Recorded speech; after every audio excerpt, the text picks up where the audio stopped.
Ayo. Jonggrang. Kowe tak deleng saka kadohan.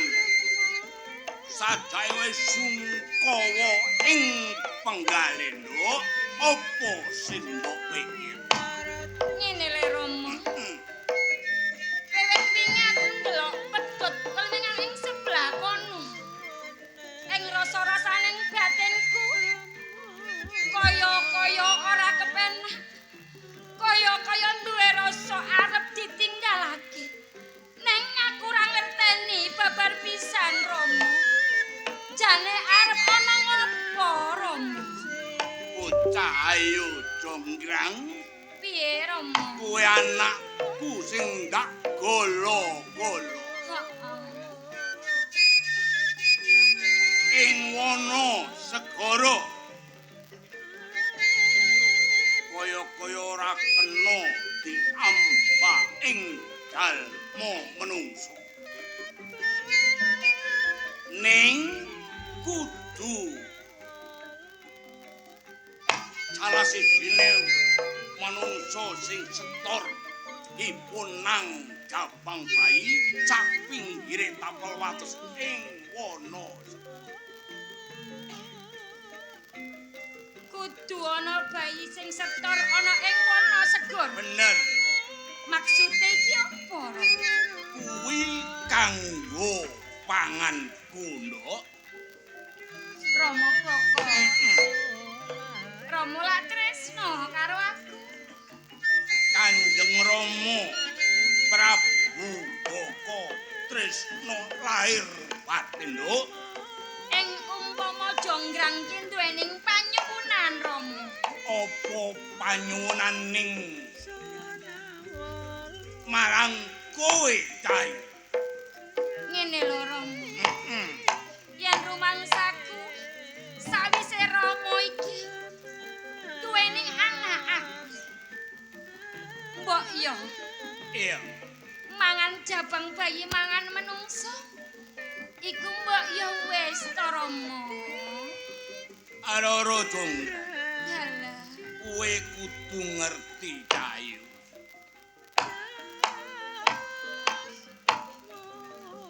Yen Kanjeng Rama ora nadah kala mungsu marasipun nang Jabang Bayi. Ing Kadipaten Wana Segara bakal nemoni bebaya kang luwih gedhe.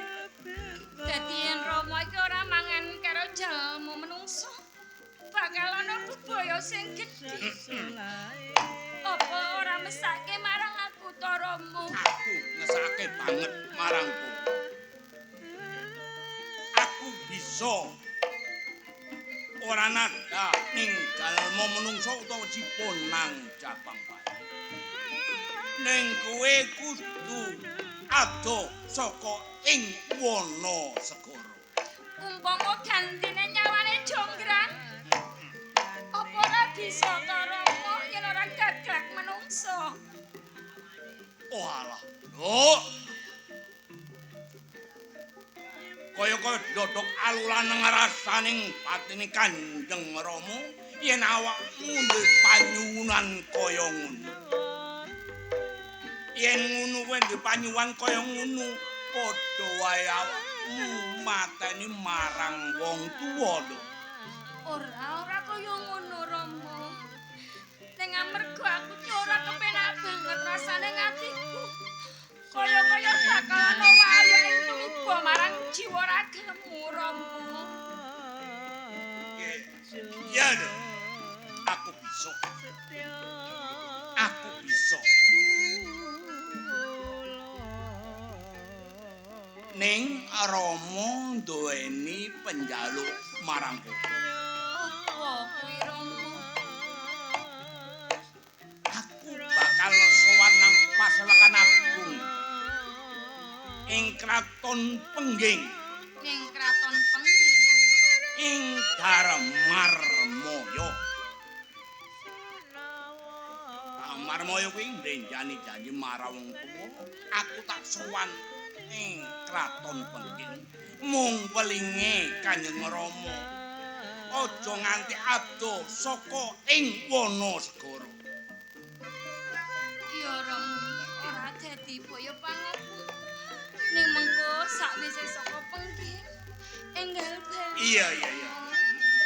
Lho, Cahayu Jonggrang.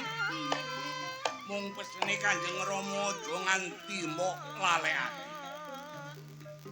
Kanjeng Rama budal ing kraton Pengging aja nganti dengkar saka ing wana segara. Ora Rama sing ati-ati ya Rama.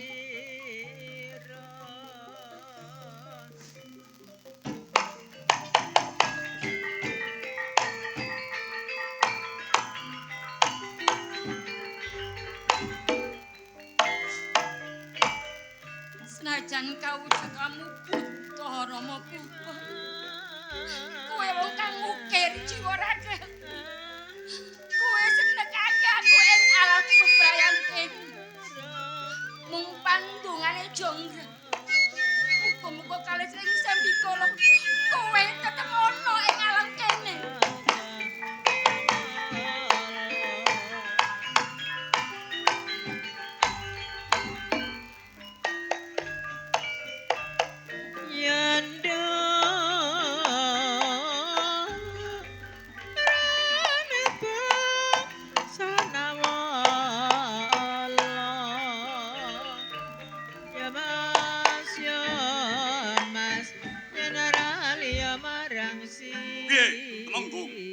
Injih Gusti Patih Bondo.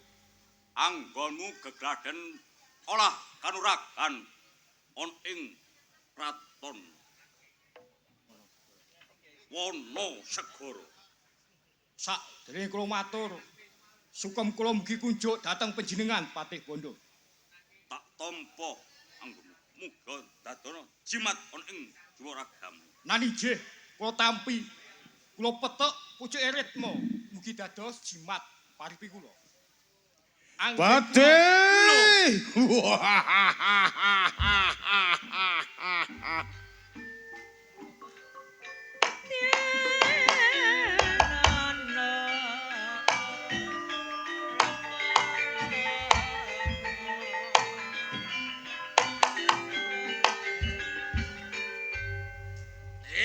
Lan Punggawa Gusti.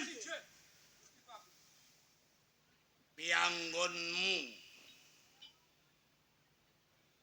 ngali utawa ing Karang Pradesan. Nilik ing sakarang pradesan para prajurit kapiye? Padha slamet gak ana apa-apa. Boten wonten alangan setunggal menapa sami slamet Gusti. Ngene yo, Lan Punggawa. Tak utus ing Kraton Pengging. Ing Tamarmaya Wonten wigatos menapa Gusti? Mblenjani janji marang Prabu Bakaya Arakun. Sawana Napasewan Agung ing Kraton Pengging. Pan sapa sing utus? Prabu Baka sing utus. Yen ana murang-muringe Tamarmaya mengko aku sing dadan. Dinten apa kula mangkat Dina saiki pangestu ingkang kula suwun. kene kaya banyu mili. Temu ayo. Weh. Tamarmaya.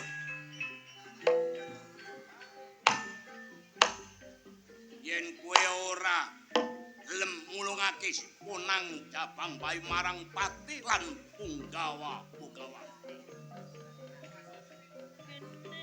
Weh bakal tak rusak, tak gawe banjir getih ing Kraton Pengging.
Patih Dalamaya.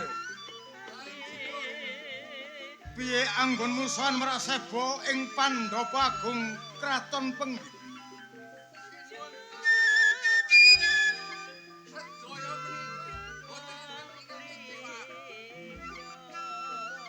Bagus. Yen sanyata kowe patih minangka waraka dalem ing Pengging. Agul-aguling ing Kraton Pengging.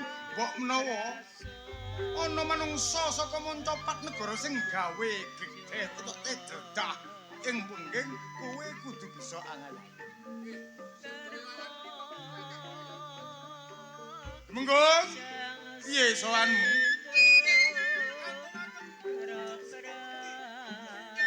Ora liwat puja pangestune ingsun tampanana. Lurae Tamtama. Piye?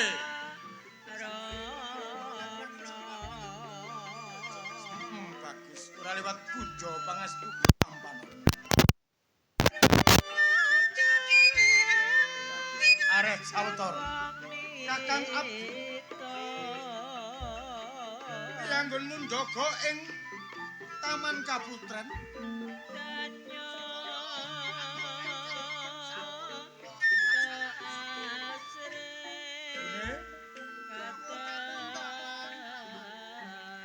Aja agawe kaget ing ati.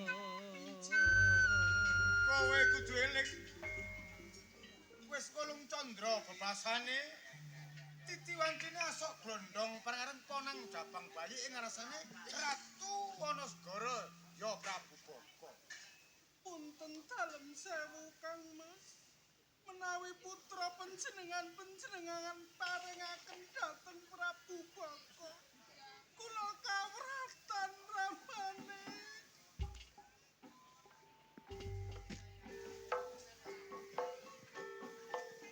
Bune ora loro siji atmajane Ratu Pengging Damarmaya mung Jaka Bandung.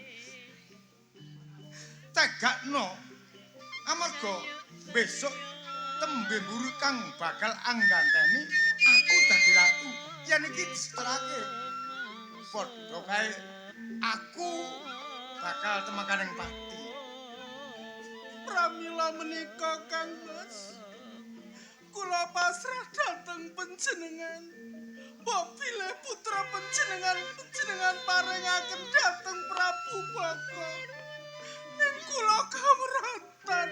Mula saka iku, Bune, tegakno. Ayo memuji marang Gusti Kang Murbeng Jagat supaya Jaka Bandung tembe mburi bisa urip kang mulya.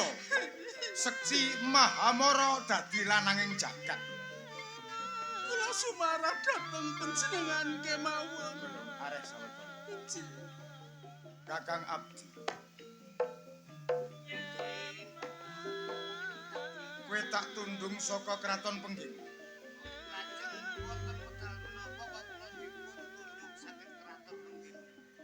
Tumuju ing Menur Putih ing Bapa Resi Mayangkara.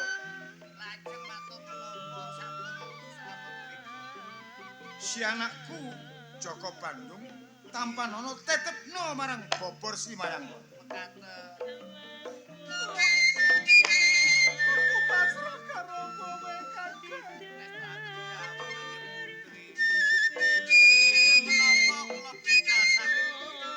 Aja nganti kedhisik sang Bagaskara saka etan. Ayo mangkat dina samang.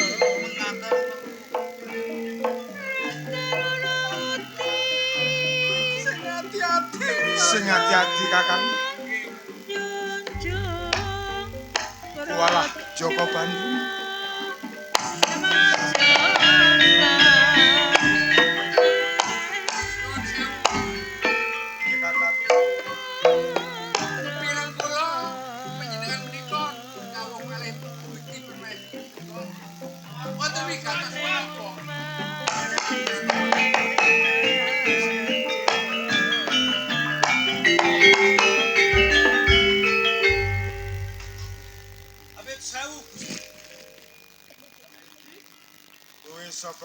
bijil saka ndi sapa peparapmu?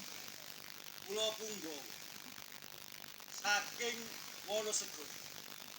Kowe munggah ing Pandapagung tanpa palapuran? Ana wigati apa? Ngapunten Gusti. Kula diutus kalih ratu kula nagih janji marang jenengan. Isine janji Nalika semono jenengan nate janji. Saben taun setor siponang Jabang. arek sawetara.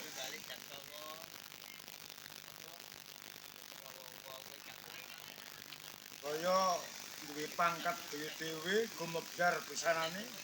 Apa bener kandhane Punggawa yen iki dina nagih janji marang aku? Iku bener Damakaya. Siponang Jabang bayi iku kudu kowe. Gawe pangananku Gusti Prabu. Yen aku ora bisa asok piye? Oh, tak gawe karo abang. Kraton kuwi. Yen bisa Ratu Pengging bakal banjur gede. Tak niati lan tak kajati sabelo marang kawulaku ing Pengging aja nganti dadi tadah telamangsane si Prabu Boko. Kowe balya lapura marang si Prabu Boko. Aku gelem bali yen gawa siponang Jabang bayi. Kaya ngono. Ranti ning jaba. Tak ane ton gopo. Kakak.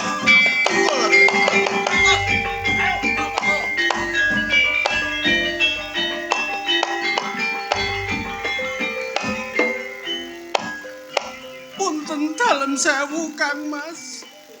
Kula ingkang lepat mbok menawi panjenengan badhe patuton kalih Prabu Boko. Bune, Inji pangestumu sing tak jaluk. Muga-muga unggul yudaku. Supaya aku bisa welas temajati bali madeg dadi ratu. ingkang atos-atos Kang Mas. Sing ati-ati Inji, tak tinggal. inji. Aja nganti nemu ning pralaya garwamu si Damarmaya. Ngestokaken dawuh.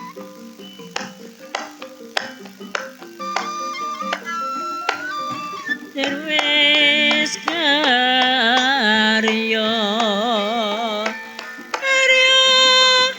raciti waradaya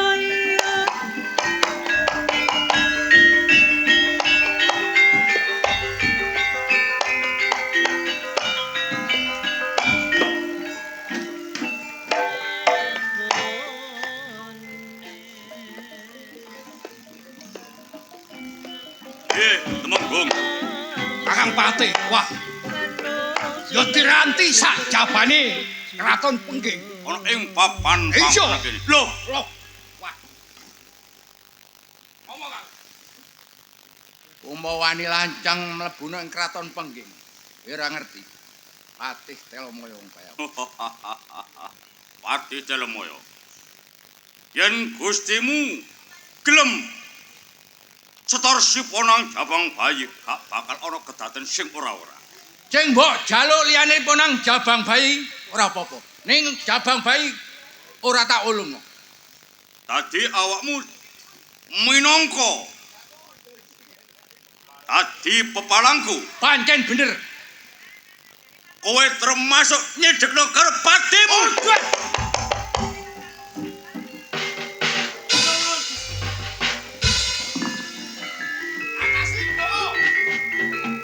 Maju, ancene amsu.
Pamane jago musuh jago. Ayo. Padha-padha patih kowe patih marang kaya aku saka pengging. Ayo. Boto padha boto paribasane. Ayo. Nek paribasan aduta sing balung diguyuh bocah cilik. Ayo, adu kasekten. Pancen kraton pengging sok sopae pat mancanegara kabeh para bupati mantri mlebu ning kraton pengging ora trimano pati wong kaya aku. Rapal ajaji pamungkasmu mening patiku. Yen kowe kepengin mulyaran, ayo bukaan dadamu tak tamai ajajining patih saka pengging gak modar tak pilon. Suntaken ilmu jaya kawijayan. Aja nganti masuk ora jiwa rakyat. Aji Selogiri, Selowatu Giri Gunung, ketamaan Aji Selogiri gak modar tak sembah Idris Ram. Selogiri, ya.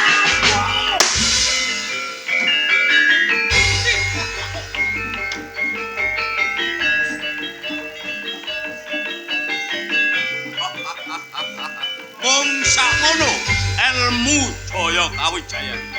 Pati bukan dadam ketaman ajaji pamungkasmu gak merodot sembah Idris Ram.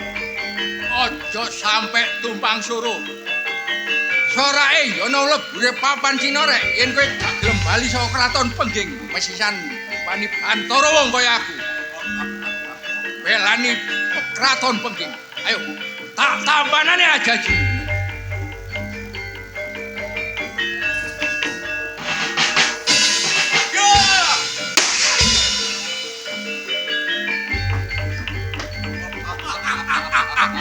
Keplayu Gusti. Mong sakmono. Lah iya. Ayo, Nipun iki Gusti? ojo sampe awak dhewe mulai orang gawa siponang Jabang Bayi. Ayo mlebu ning Karang Pradesan. Bro.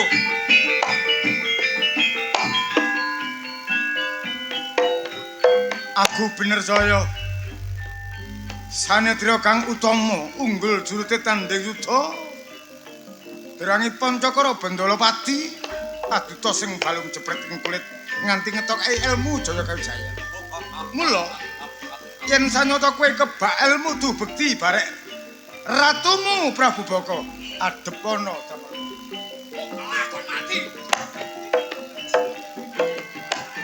Aja nganggo kejen ayo bebarengan wong telu. Aja apa sing mbok tampakno aku sumedya nampan. Nggih, ayo tunggal nyawiji. Ojo nganti ilmu jaya kawijayan masuk ana loro batas. Ayo Gusti.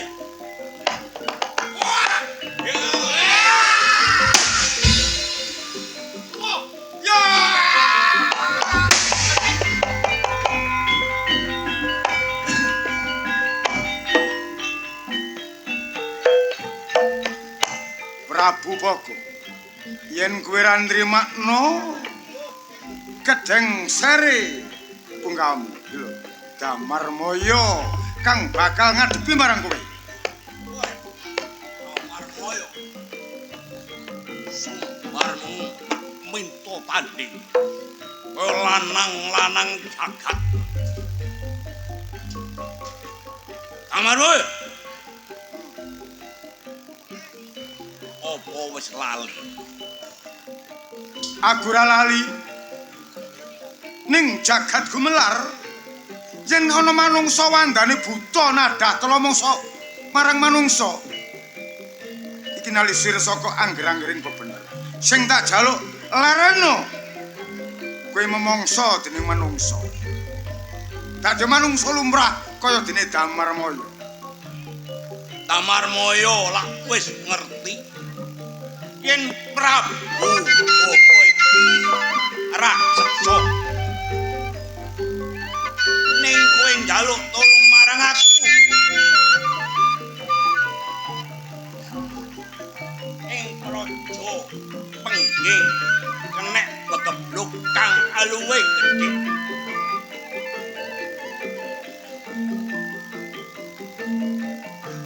sok nyirep babakan penyakit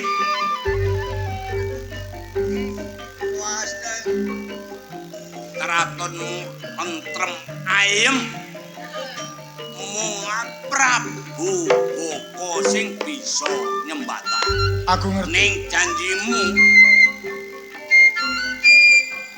tiap taun kudu nyetorake marang Diponang Jabang Bayi marang Prabu Boko. Endi? Mula Damar Mara bakal selak. Kau tangan budi kowe nentemake begebluk. Bisa makmur ananing rakyat peng. Ning loro aku ora trimo. Yen aku duwe sadulur raseksa kaya kowe. Alung boyo kowe tak gepati so aman Wonosegara tak dadekno situ Krawan Pengging.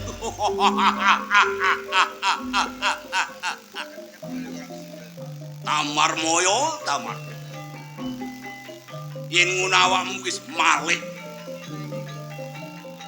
Lali lan itung-itungamu. Prabu Boko ora kakean omong. Prabu Boko ora kakean umuk marang ratu sing goblok. Prabu Boko. Ya, Taunana Windanana wis dadi sesantiku. Jebabah dadi bangke sabelo marang kaulaku. Kowe kudu mati saka aku. yen kowe ora gelem nyetorake Diponang Jabang Bayi marang Prabu Boko, kowe tak tadha mongso. Tampanana pusat. Ayo. Ya.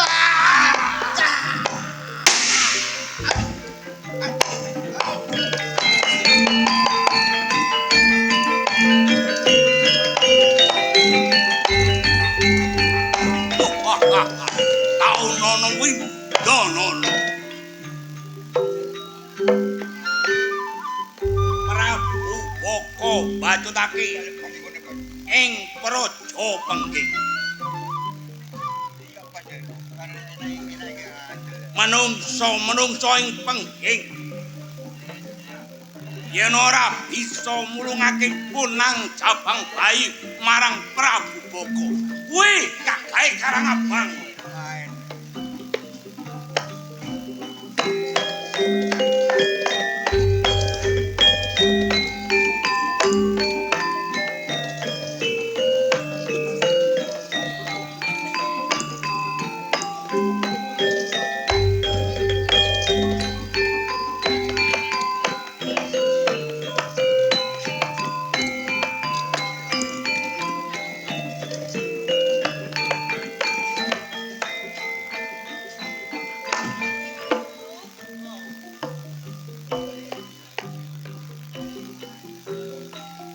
Duh Sang Hyang Sukma Kawekas.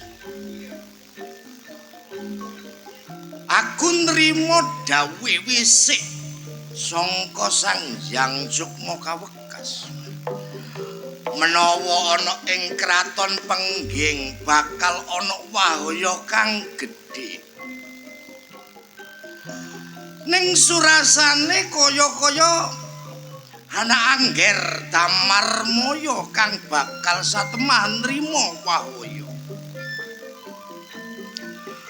Duh Gusti kang akarya jagat, umpami kepareng tinolak, mugi ya sedayaning bebaya boten tumiba wonten ing kraton Pengging. Awit supados langgeng anak Angger Damarmaya jumeneng nata wonten ing kraton Pengging. Angger Damarmaya kuwi lho ana sapa iki? Lho.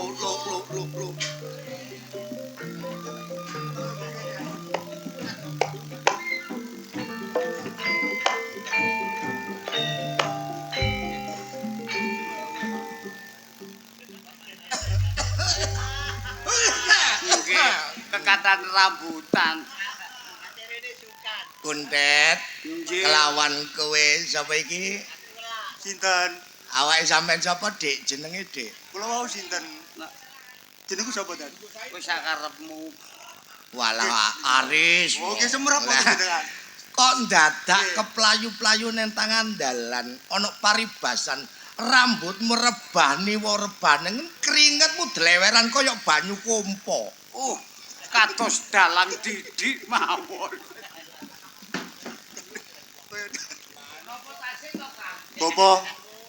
Bapak Resi. Ya Aris. Ngapunten sanget kula nderekaken dumateng jenengan nggih. Apa Aris? Jenengan kan gak ada murid riyen niku lho. Sapa? Ingkang nami Ucok. Niku Oh, ten pundi niku? Oh asu kon. Kon kaya asu, Ris. Nggih, ngapunten Iya, saderenge Resi. Kula kautus kalian Kanjeng Ratu Damarmaya. Iya, supados terus sowan wonten mriki wonten ngersane Resi Mayangkara. ya lah terus bedheke butuhe lapor, Tet. Lah kula kautus nitipaken si jabang bayi menika. Kok nganti si ponang jabang bayi arep mbok titipno aku ana kedadean apa, Tet? Kula mbon saged maringi sumerep dumateng panjenengan. Lamun kula paringi sumerep kula kuwatos klintu jenengan lawas Le, kita. lah lapo kok gak wani gak dikandhani ta, Mang? Nggih. Ya wis. Nek rek kula dhisik kersa wong jenengan sing was kita. Walah, Tet. Iya ya. Nggih. Terus sejalan karepe si ponang jabang bayi iki mbok wenehno aku Nggih. supaya tak gula mentah ana ing Padepokan Telomoyo. Lho, nggih nak mlembung nek kula wentah. Hah? Maksude wulang wuruk iku lho. Oh, kok wulang melembung. muruk. Kandhane kok kudu mbreset ae lek petuk awakmu iki. Nggih, ngapunten saderenge. Lah niki Ah, iya ya. paringe asma Joko Bandung. Oh.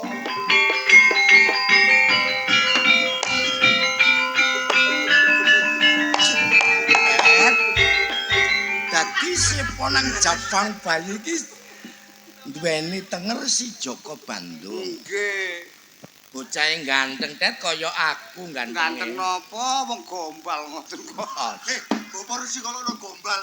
Iki lho bayine. Bandung. Loh. Iki sapa maneh? Tesik.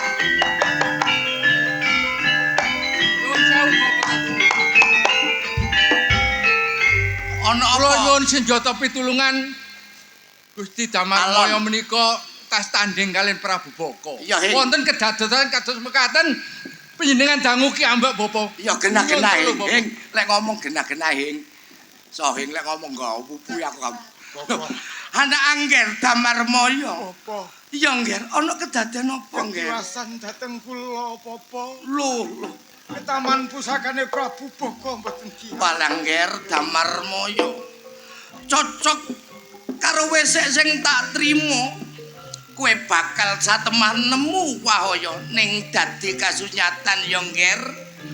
Umpama kena tinolak bapa tinolak, iki pusakane njur kepiye ngger? Kok pilih benjing sampun akhir diwasa Ya ngger. supados jagem kalian anak kula Joko Bandung menika pusaka sapu jagat Bapak. Dadi sok yen Joko Bandung wis dewasa, wayahe jumeneng nata pusaka iki bakal tak wenehno. Ora ana siji loro sing iso nyambung watang putunge awakmu ning Joko Bandung ya Kula Damarmaya. titip Bapak. Ya ngger. Bapak mboten kakak.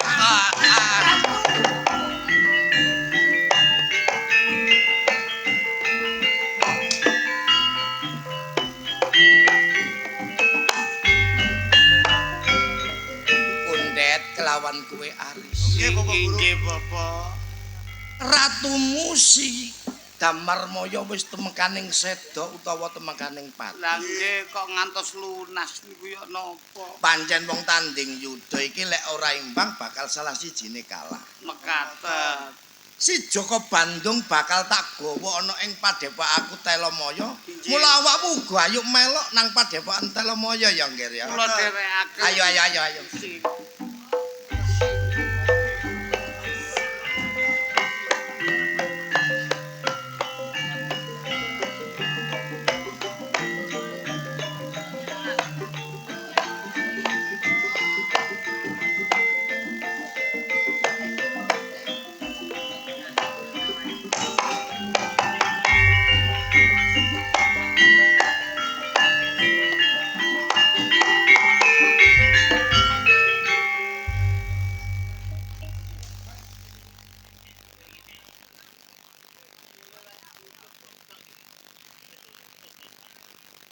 kok kaya mboten kaya biasane.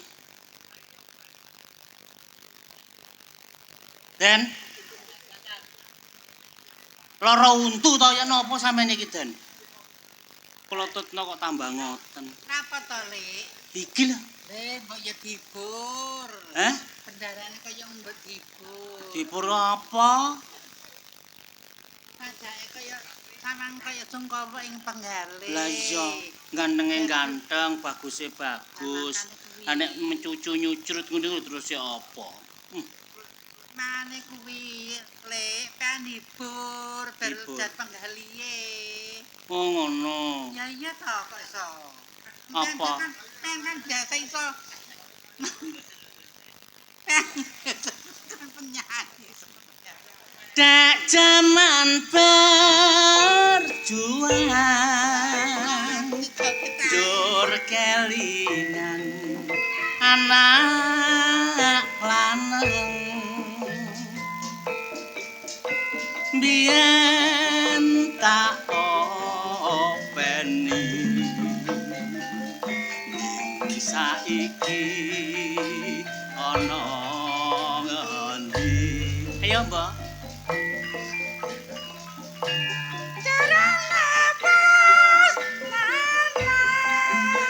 ya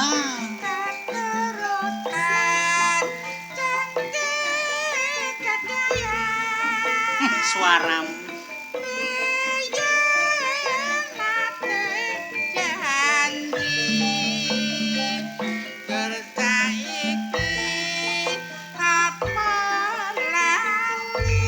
lali beke neng gunung tak cadongi saka jagung Ya Lek. yen mendung tasili capek gunung hae Cakar bisa nyabang Gunung desa Kadir Jaya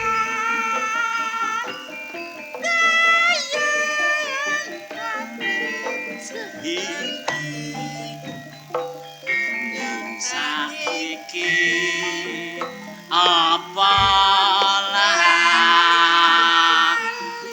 hei lali temen Le, lali temen soal suwe gak tau nyuwara Le. aku wis ngomong karo sampean wis lereng nguntal percil suaramu saiki saya suwe saya abot Alane abot cara glati ora tau diteget apa gak tau diempakno Le. Dadi saiki sak ngomongane. gampang kapan ana waktu engko tak empakne Kok iso wae to Le. Den kok nggih dereng ungu to Den Den bagus.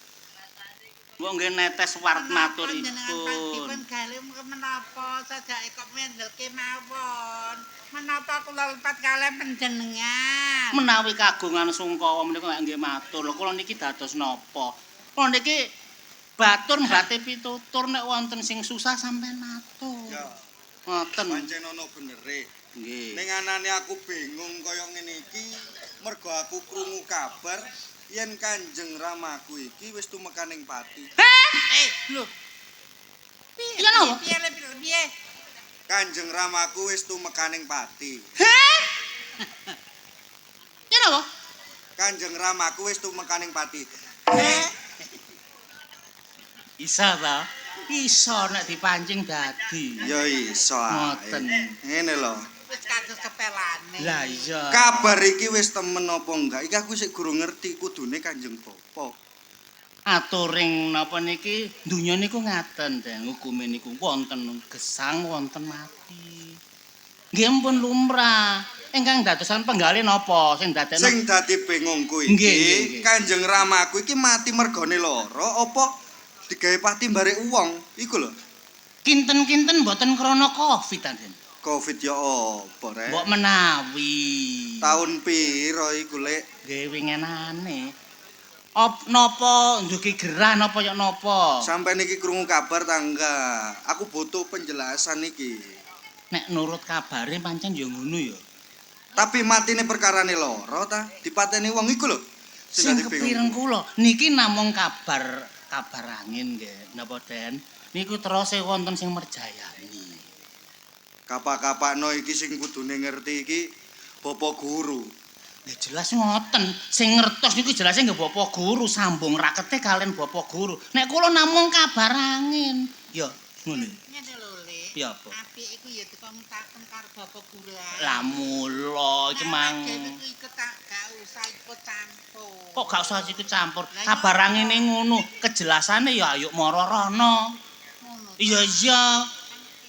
Hah? Apa Kepiye? ngeten mawon? Sampean teng mriki. Kula Kula ingkang teng mriku. ngono ah. Nggih kula timbalane. Iya iya iya, Nggih. santenan. Yen nggone ndi? Iya. Nek ambek dene aja macem-macem.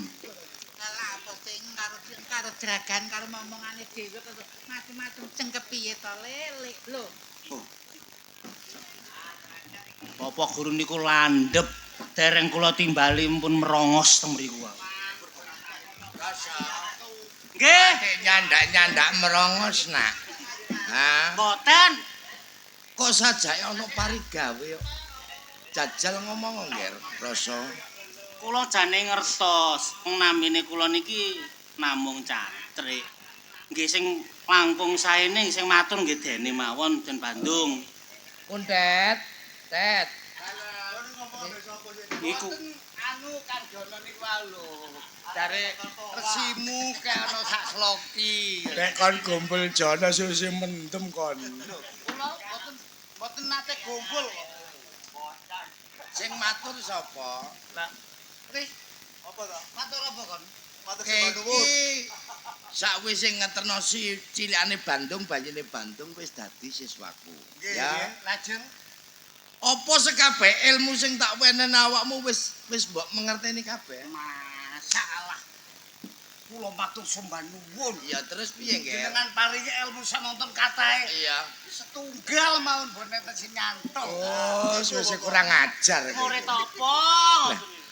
Lek awakmu gak ngerti kalah mbek Rasa, so kandhanono so. Nek kula sampun. Lah iki. Bapak, Eh, Pak Kunrat menawi nyata mesinipun dadi dukun. heeh. Nggih ya. Ayo so, kandhanono kuntet ilmumu sing tak wenehi piye? Menika sinten? Lho, iki muridku sing jenenge Rasa. Oh, sing putune Mbak Marijan. Mbak Marijan. Blakrak. Ruso kan. Ruso iku. Sida mbok omongi ora kuntet. Lho nggih. Lah kandhanono. Anggonku cekalek detaluwe. Lah, nggih. Iki wis lantip, landhep. Landhep. Itu wis jelas. Oh diungkal. Lah iya, pokoke meneh gelem gak gelem jelas gambare pedes. Lho, iku kok iso nggambar nang bedes. Ngono. gambare bedas kok. Hongkong yamene ku wis metu goblok. Le. Rasa kok mblakrak-mblakrak nang tombokan. Mboten. Gelek oleh ta awakmu? Nggih mboten nate. Lek gelek oleh aku mbok titip apa? Lah, kaya temen. Wis aja gojek ya. Iki ana parigawe apa? Make resi. Apa-apa? 47 lewat. Le, ada apa? Ada apa? Oh, le, iki kok disawer, Bi? Masalah. Loh, sing disawer oh alah, sing disawer iku sebangsanya. Bangsanya Bopo. Kok ero. Nggih, oleh pirang ndas iki mah. Ya apa rek ndut iku mang. Ndut, aku gak mbok sawer ndut. Anak-anakku lah rezeki, Iya. murid biasa Iku malah ramban simbukan mburi ku Iya mang. gak apa-apa pengen kaya, Mbak. Oh iya. Lek sampean wis gak tau nang mburi ya. Males sarah-sarah. Malah sapane jane dicelatu jerakan Sampun terus. mandeg Bapak. Sajoke mantun dikancingi lawang niku pun leren. Oh, dadi kaya Duka nek teng jaba. iya. Lho, nek jaba ya beda maneh. Beda maneh wong iki ngernete gelek kok. Lah wong iki mang munggah didelak-deloki ngene. Rasa Nggih, Bapak. nganti awakmu kepingin petuk bapa ana parigawe apa nggih? wonten setunggal perkawis ingkang badhe dipun aturaken kalian Ten Putra. Bandung. Nggih. Nger, Bandung. Kowe arep kandha apa, Nger, marang bapa, Nger? Ngeten Bapak, Iya, Nger. kula kepireng kabar. Kanjeng Rama kula niki sampun tumekaning pati. Niku leres napa mboten, Bapak? Lho alah Bandung, iku duduk kabar nek. Iku duduk kabar maning iku kasunyatan. Waduh, Bapak. Dan menawa Kanjeng Ramamu wis tumekaning sedo ya, Nger. Bapak, Iya, Nger, Bandung. Kanjeng Rama kula sedo niku amargi lara ta. Damel pati kali tiyang, Bapak. Bandung. Umpama kepareng aku cerita aku bakal merdarno lelakon sing bakal mbok lakoni ya, Nger. Bandung. Nggih, Bapak. Mangertono no, Nger. Kowe iki salah siwijine ibarat ngono cedhak rembesing madu, anake Nalendra utawa Nata ya, Nger. Ora liya sing dadi Kanjeng Ramamu ya Prabu Damarmaya, Nger. Salah suwijining ratu ana ing kraton Pengging. Ning nalikane Ndek Rikala semono Kanjeng Ramamu tanding yuda kelawan menungsa kang awujud. Menungsa ning sirahe wujud raksasa utawa buta ya Nger sing sinebut Prabu Baka. Nun sewu, Bapak. Iya. Jenengan niki mun mencla-menclil. Lho, kok iso mental-mental piye? Ramen kang dados mangsa ramane Bandung niki sing jelas menungso napa mboten? Menungso ning wewujudane praupane awujud buta. Mboten konsisten ngeten iki. Lah mang piye? Nek menungso nggih menungso, buta ya buta. Lah sing mbok karepno piye? Nggih, menungso napa buta? Ya kadang menungso ya kadang buta. Nggih. Riko, nek gak percaya ambek resi. Nggih. Dindot lho. Dadi shot. Iya. Waduh tok nduk ain game aku. Rasa. Berarti niku menungso ingkang wujud raseksa. Senajan ta wujudaning menungso ning sirahe wujudaning buta. Mula Nggih. Ndek rikala semono Prabu Damarmaya duwening janji marang Prabu Baka.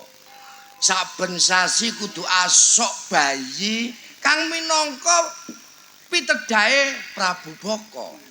Ning Prabu Damarmaya selak ing janji nganti tumekaning geger tanding yuda.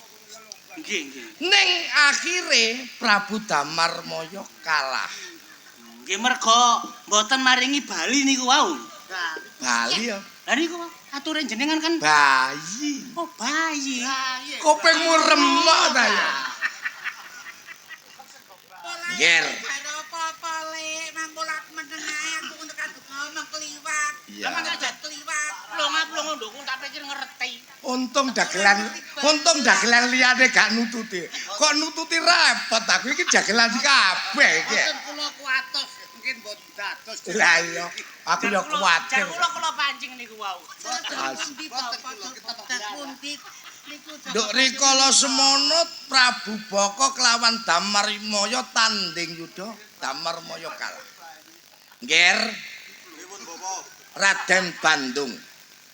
Iki wis titiwancine awakmu ninggalno mangsa muda mancik ana ing alam kadiwasan. Ora ana liya sing bisa ngganteni wong tuamu ya sing nyambung watang putunge wong tuami kejawa awakmu ya, Nger. Nggih, Bapak. Nger Bandung Bandawasa. Sok wis wancine kowe bakal jumeneng nata ana ing Pengging. Ning welinge bapa kowe kudu dadi pemimpin utawa ratu sing wicaksana. Ora duweni tumindak adigang adigung adiguna sapa sira sapa ingsun ya, Nger. Jaka Bandung. Nggih, Bapak. Sadurunge awakmu mbales patine wong tuamu, Nger. Mula pusaka kang aran pusaka sapu jagat bakal tak wenehna marang seleramu ya, Nger. Ambi, Bapak.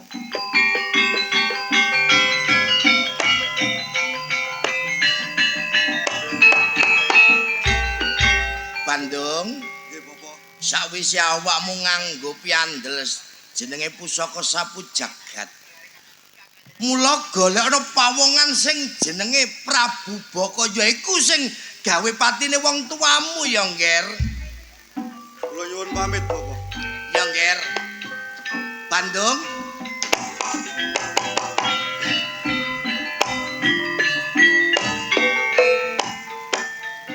Rasa Bapak. lawan kuwe mbok mban. Napa kula mboten dipun paringi piandel, Bapak? Rasa Nggih. kowe njaluk piandel sing model piye, Ngger? Angger saged damel tolak udan kula purun, Bapak. Kowe kate dadi dukun siwer. Karep kula nggih ngoten nyaingi Pak Kuntet. Rasa Aris lan kowe Kuntet uga mbok mban. Nggih. Bendaramu Joko Bandung wis budal golek pawongan sing jenenge Prabu Baka. Nggih. Ning aja enak-enak nggonmu gemuyu. Kersanipun Bapak. Ayo saiki ditukno saka mburi. Mbek menawa ana cara nglandhepi lelakone Joko Bandung, awak dhewe sing bakal nglaksanakno. Sumangga kula dherekaken, Bapak.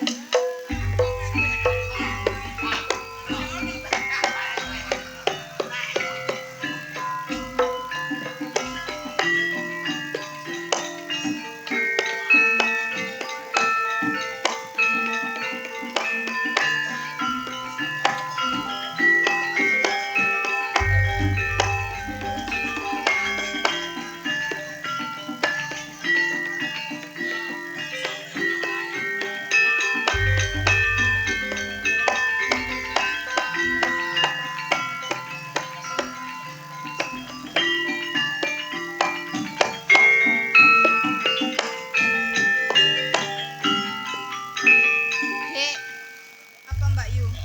ayo umbah-umbah nang kene ae. Ya wis ndek kene. Aja rono-rono. Heeh. Kono di jero. Ya wis. Tapi sadurunge dhewek umbah-umbah, ayo nyanyi-nyanyi ngono lho. Nyanyi apa? Ya bene meneh dijak Mas Jono. Tanggapan apa ta apa ngono lho. Wong pengen iso mek perahu layar tok. Ya wis gak apa-apa perahu-perahu layar titik. Ya wis, ayo. Ayo.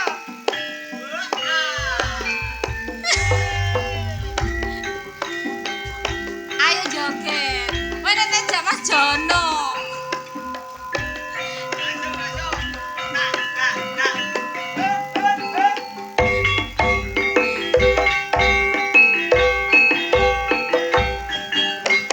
Niya kanca ing gisik gembira. Lerat-lerat Banyune segara. Agnia numpak perahu layar. Ing dina Minggu ing pariwisata. Praune wis nangah, biar banyu pinelah, ora jemu-jemu, keremesan goyang, ngilangake rasa kalesan. Aduh jane lemes jebol wis sore, wite kalopo katon awe-awe, prayogane becik bali bae, kene sesuk-esuk kemudian nyambut gawe. Ya apa, Dek? Suara pen enak ya? Awakmu iku jari-jari dadi binatang tamu, gak gelem nyanyi. Bintang. Oh, apa? bintang, kayak Iya. binatang. Niku ngenyek. Belajar meneh jadi di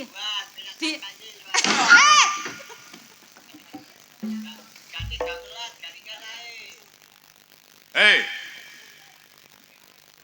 Awakmu iki bocah desa. Iya, wis seru ngene lho bocah desa nek takok. Jenengmu sapa, Nduk? Hah? Marsa. Jenengmu Marsa. Sing rada endek, Mbak Enul, kuwi sapa jenenge? Tini. Tini. Iki Marsa karo Tini. Lah tujuanmu nang pinggir kali jangan jegur ta? Ngawur. ayu-ayu ngene, gak jegur-jegur. Sebab saiki akeh bunuh diri, beke kuwatir awakmu sekarone iki njebur akhire kelep mati. Dik, ngawur, Dik. Lan tujuanmu nang pinggir kali iki. Aku karo adikku karo umba-umba. Oh, arep umba-umba. Tibae awakmu karo iki ayu-ayu ya. Gak ero ta? Kae teru ya. Kae teru nandi ae ket wingi. Oh iya, aku wingi nandi ya. Temenggung. Nggih, Gusti. Aku wingi nandi. Lah sampe nondi? Prosoku. Oh nandi aku. Oh iya. Punggawa Saipul. Genduk Cahayu. Awakmu ki sik prawan apa wis rondo? Ya didingok dhewe talah bodi kaya ngene iku. Oh, koyoke bodi prawan. Lah, pokoke sik alot. Oh, sik alot, sik seret. Termasuk awakmu karo iki prawan. Cara ya, Dik ya. Cek street ya. Timbangane awakmu bocah desa, gak duwe apa-apa, kira-kira lho ya. Awakmu sakloron iki tak rabi gelem apa ora? Ya emang gue cewek apaan ya? Lho. Penak tak rabi awakmu ku iso sugih ora melarat. Emoh, aku gak gelem. Punggawa. Temenggung. Ayo dijur sarung apik sarung alus. Heeh. Ayo ngomong. Dadi bojone Gusti Patih karo Tumenggung bakal enak uripmu. Emoh. Bakal dikei donya brana sakake. Emoh kok meksa. Uripmu dienakno. Emoh. Didudono ambek surga dunia. Emoh. Punggawa mundur. Temenggung. Nggih. Tak baleni omongane. Kurangi apa Gusti Patih mbek Tumenggung Wasa? Emoh. Ganteng ya wis ganteng kabeh. Gak ono kurangi. Tapi aku ambek adikku lho gak gelem. Loh, kowe kabeh nek urip bebarengan barek Gusti Patih utawa Tumenggung Wasa, wah enak uripmu. Njaluk apa emas princes Raja Brana? Emoh. Lho. Boten purun. Punggung nggih. Nggih. Nek kowe sekloron tak jong saron api gak gelem. Ya, gelem gak gelem saiki tak perkosa.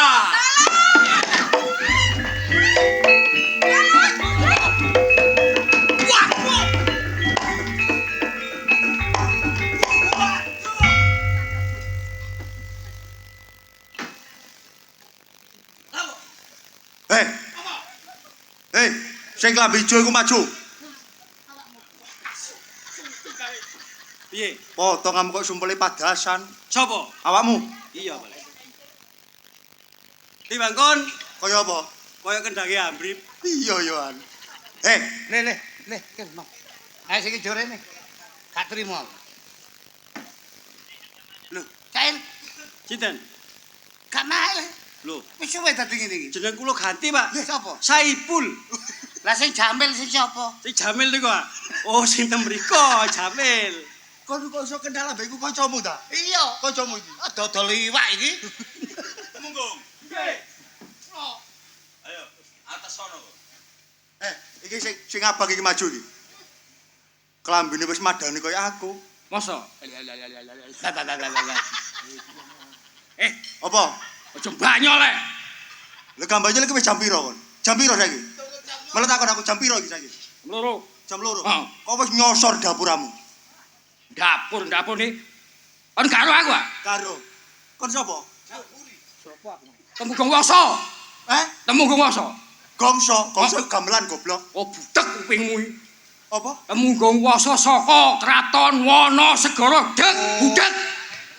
Tumenggung Wangsa. Omahe kono lho, Wangsa Wetan. Iya, Mbah Wongso iku goblok. Gusti Patih, monggo. Lah kok malah lembeh ngono kon kan. Hei, bocah nom-noman. Sugih kendel. ngedang lakune pati. Ana ing ngono segara.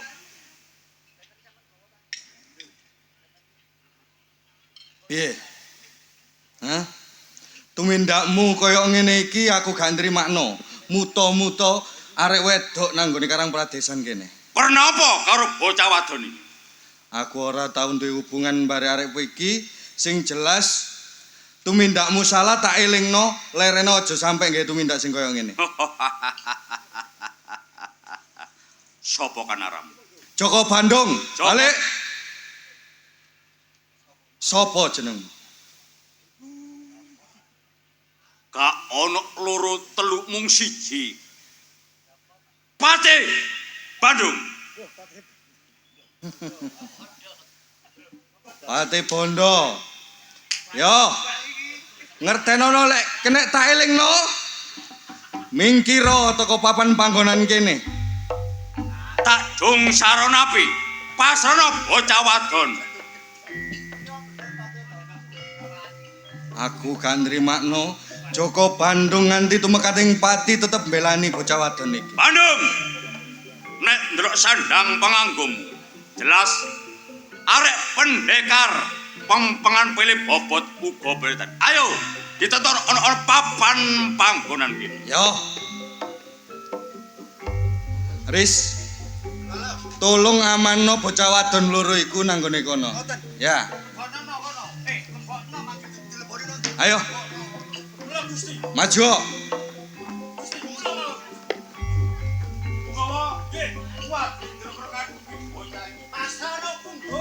Ayo, Saipul maju, Saipul.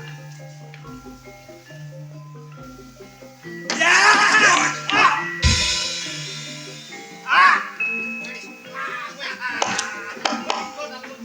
Ayo. Aja mung siji. Sakloron maju. Tamakno ajajimu ana ing dadane Joko Bandung. Ayo, bukaan dadamu. Ketaman Haji Pamungkas karo temungmu. Kuwati brondong siramu papan panggonan.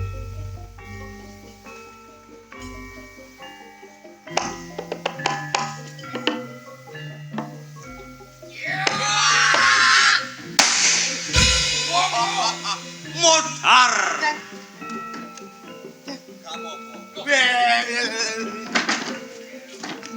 Ayo. Wong loro mabano bukan dadamu tanpa nono ajine Joko Bandung. Ayo. Rapan Haji Pamungkas. Ojo sampai masuk ana ing jiwa ragamu. Woi.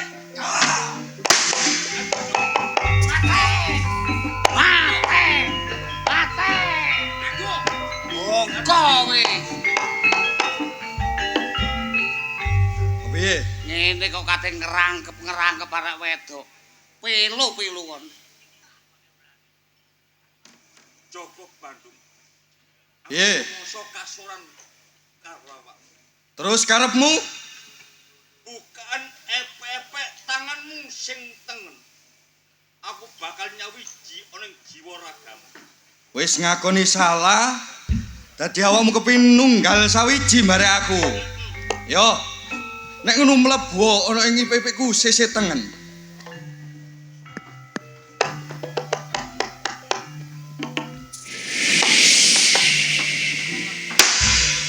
Ayo. Kowe mlebu ipikku sisih kiwa. Nang mlebu kok nangis. Aku jaluk sepuro. Ah. Ngono kok mewek.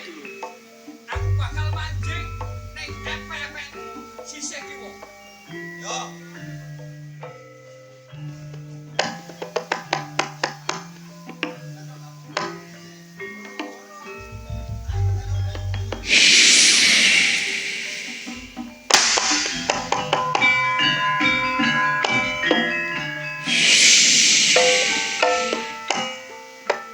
Joko Bandung. Matur nuwun dene apa kowe bisa nyuwargake aku? Pancen tumindakku Candala. Ala kala saklumahing bumi sakuruping langit manut perintahing Prabu Baka ora tinane manungsa mangan manungsa mula tresna perjuanganmu bisa ngilingake malang si Prabu Baka diseseni getrek lan pater bumi mewah angkasa jenengmu Bandung bakal tak sambung sakloron sadulurku iki dina kowe nganggo peparap Bandung Bondowoso.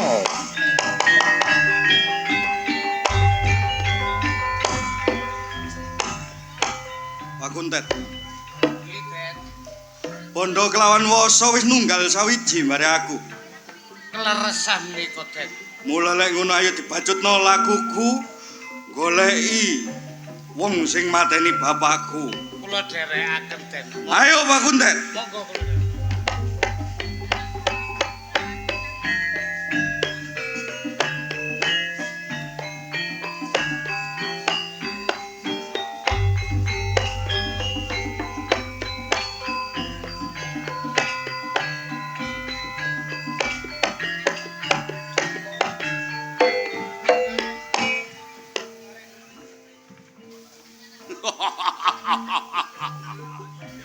Lega arasaning batin. Aku bisa nahah Talamangsa Jiponang Jabangbahi ing kraton Pengging. Prabu Baka.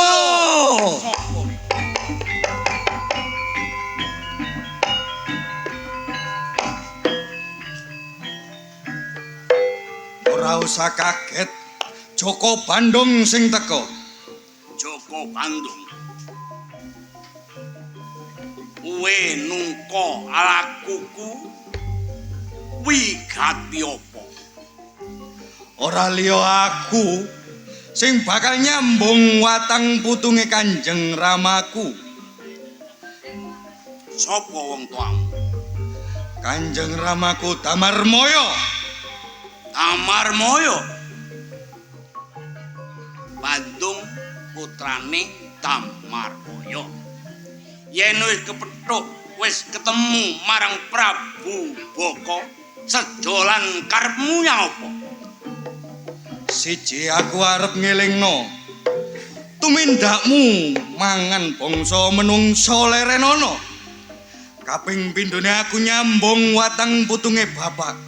Ateges kowe kudu mati saka tanganku. Bandung.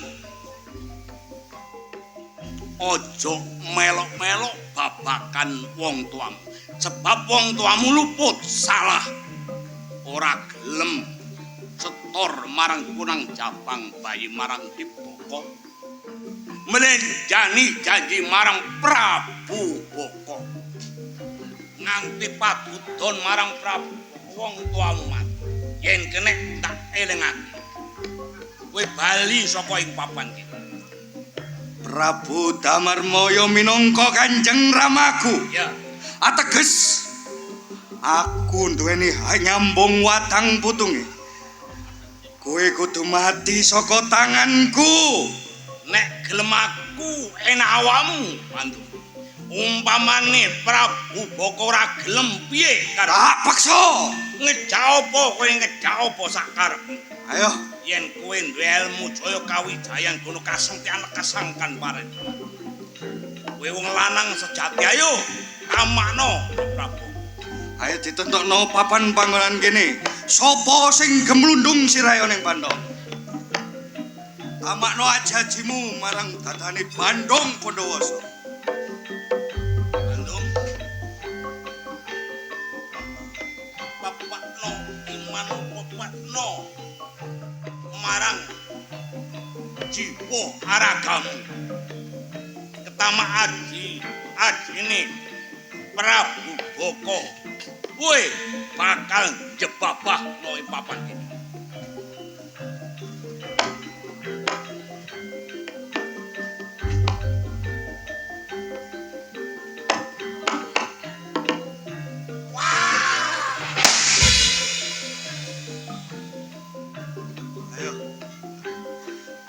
Ganti kowe bukan dadamu tampanon aja jine Bandung Bondowoso. Tak bukae dodoni Prabu.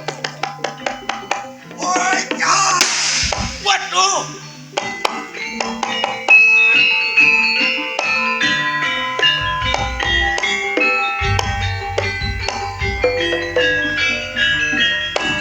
Prabu Boko. Ojo tinggal gelanggang colong playu kowe. Ayo, iki Ladepono Bandung Bondowoso.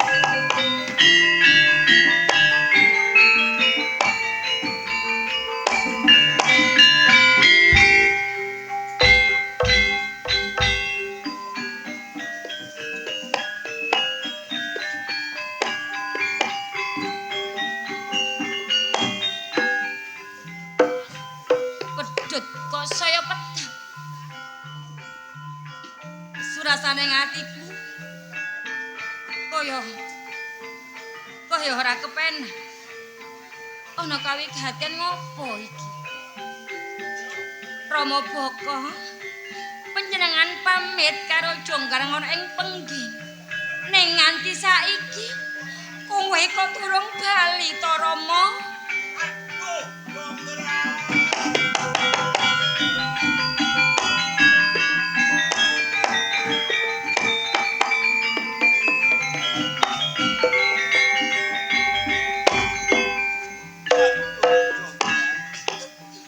Kene ngopo Rama?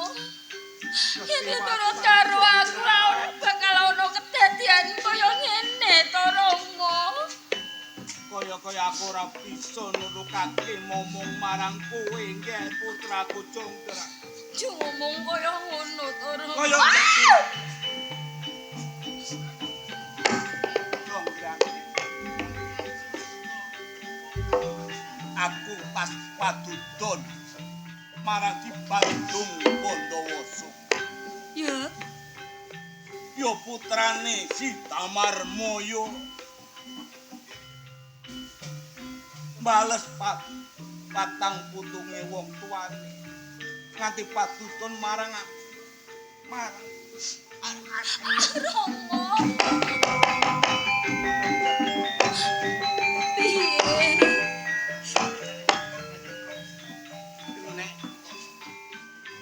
kena ngopi anggele Bandung Bondowoso kaya gak kuat ger. Ojo ngomong ora kuat mesake karo Jonggrang to Rama. Rama. Rama ojo kaya ngono. Greng gak kuat aku ger. Aduh. Rama kowe pengin apa? Kowe arep bekas apa karo aku Rama? Jonggrang. Kuwe senajan bocah wadon. Kuwe yo sugih ilmu. Marang tak ulang ngurung marang Kanjeng Rama. Yen Kanjeng Rama kena bebaya kang luwih gedhe kang iso mbales kejaba awakmu, Jonggrang. Aku kudu males patimu. Karo si Bandung Bondowoso. Iya, Jonggrang. Iya Rama, iya. Rama. Kuat Grang. Jonggrang. Aduh. Rama.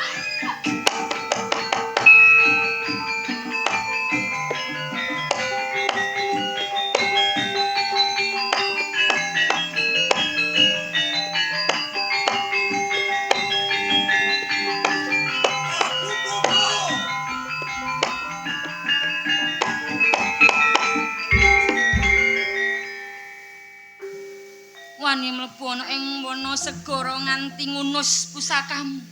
Kowe sapa? Ora liya ya aku, Bandung Bondowoso. Bandung Bondowoso. Ning di papan dununge Prabu Boko. Prabu Boko wis tumekaning pati Bandung. Kowe sapa? Aku Rara Jonggrang, anake Prabu Boko. Waduh. Putrane Prabu Boko. Sepurane sing akeh yen aku mateni Kanjeng Ramamu ya Prabu Boko. Tinimbang kowe iki jenan ana ing papan panggonan kene, ayo urip bebarengan marang aku ning kraton Pengging. Sakwise mateni karo ramaku, kowe teka kondo urip bebarengan karo kowe ning Pengging. Yo, ora gampang kaya ngono. Maksude kepiye? Aku bisa nampa merga ramaku mbok pateni ndodro kesalahane ramaku. Nek yen awakmu tresno karo aku arep boyong karo aku sepurane. Aku ora bisa Bandung. Ning aku tresno marang kowe. Yen umpama ora oleh aku, Alung boyo tumekaning pati. oh. Tinimbang ora sesandingan karo aku, luwih becik tumekaning pati. Apa wae sing kok karepno bakal tak turuti Rara Jonggrang. Senajan abot kaya ngapa? Yo, Yen kowe iso gaekno aku sumur Bandung 1009 sadurunge jago kloro kowe bisa ngawen aku. yo. Nek ngono apa sing dadi kekarepamu bakal tak turuti. Bakal tak gaweake apa sing dadi kandhang.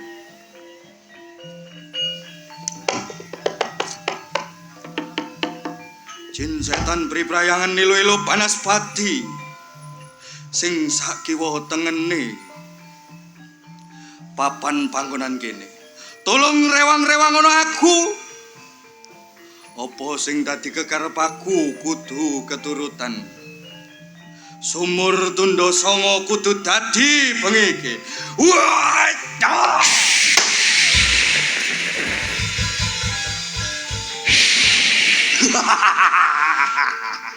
Yo, sumur wis tak deleng kaya-kaya wis dadi. Aku bakal dadi calon bojone Rara Jonggrang. Rara Jonggrang. Coba delengen sumur sajroning kono. Mengko dhisik Bandung. Piye? Aku percaya nek awakmu bisa nggawe sumur iki. Ning Bandung. Iki siji. Abot sanggane rabi karo wong sing mbok tresnani. Ing umpama aku duwening penjaluk maneh bisa. Kepiye? Jaluk maneh? Yo, apa sing dadi penjalukmu?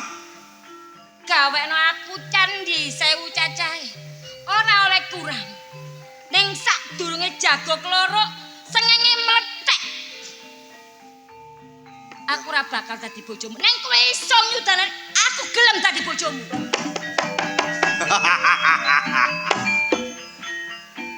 Dikira Bandung Pandawasa ora bisa nuruti apa sing dadi kekarepane Rara Jonggrang. Yo, penjalukmu candhi sing cacahe 1000 bakal tak turuti dina iki. Assalamualaikum, salam jin setan priprayangan ilu-ilu Banaspati. Ayo, tolong rewang-rewang aku anggonku gawe candhi sing cacahe 1000.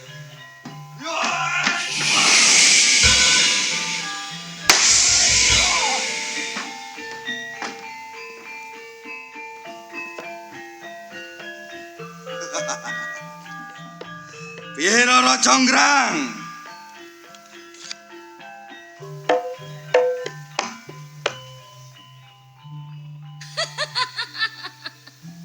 Dorong jodoh Bandung. Kowe iso ngomong gorong jodoh? Candhi kurang siji. Ateges kowe ora bisa nyanding aku dadi bojomu. Mung kurang siji. Tolong tampanono tresnaku Rara Jonggrang. Dorong dadi bojo lambemu wis lamis ing samudana. Janji ya janji kudu bisa. Yo. Sing kok jaluk candhi cacahe 1000. Ning nyatane kurang siji. Mula dadi jangkepe candhi kowe Rara Jonggrang. Rara Jonggrang ngertenono. Besok bakal ono reja-rejane jaman kena diarani Candi Prambanan. Mekaten kala wau derek-derek kula sedaya pasugatan sang kita arep isin Ludruk Budi Wijaya kami jin saking Jombang. Pramila kawula aturaken sugeng enjang sugeng pepanggen malih sanes wedal. Akhiru kalam wassalamualaikum warahmatullahi wabarakatuh. Matur sembah nuwun.